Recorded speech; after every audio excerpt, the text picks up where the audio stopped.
Здравейте, приятели, и добре дошли в нашия канал.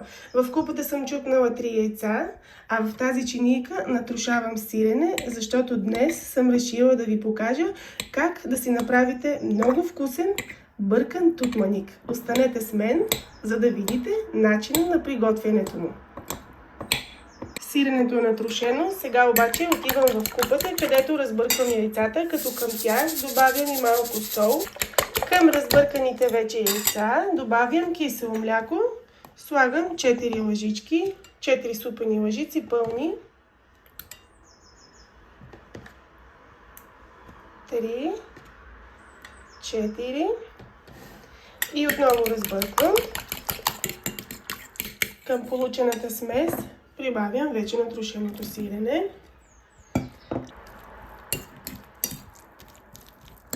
Искам да спомена, че включих фурната да се загрява на 180 градуса. Време е да добавя брашното. Отново боравя с супена лъжица за измерване.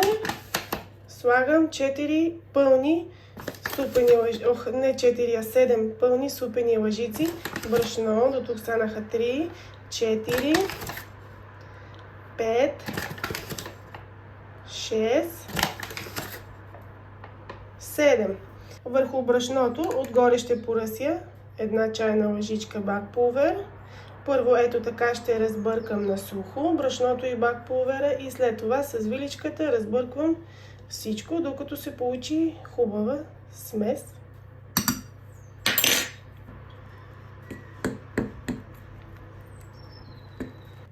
Сместа за тутманика вече е готова. Вижте колко гъста става. Доста по-гъста е от смес за кекс, но такава трябва да бъде. Сега това е тавичката, в която ще пека тутманика. Сложила съм отдолу хартия, отгоре върху нея ще капна малко олио, за да може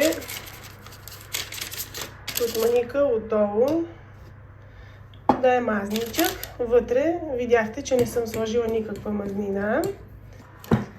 И сега просто изсипвам сместа вътре в тавичката. Пак повтарям, фурната загрява на 180 градуса. С помощта на виличката ето така го разпилам леко, за да може да придобие кръгла форма.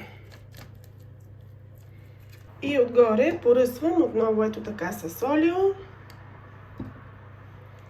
за да може и отгоре коричката да е хрупкава, мазничка и вкусна. Готова съм, сместа вече е в тавичката, фурната е загрята, така че е време за печене 180 градуса до получаване на апетитен загар.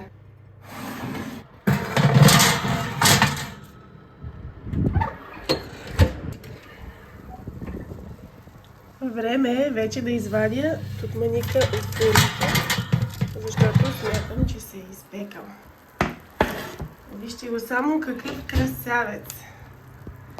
Гледайте, прекрасен тутманик. Сложих тутманика да се пече в 1,5 и сега е 2,15, значи 45 минути се е пекал във фурната.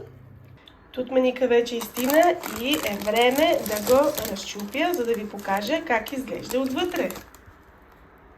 Вижте го. Прекрасен, прекрасен. Изпекал се много добре. Не е глетав, а просто е прекрасен. Отдолу хубава коричка, отгоре идеален тутманик. Не знам какво още чакате, ами не запретнете ръкави, за да си го направите.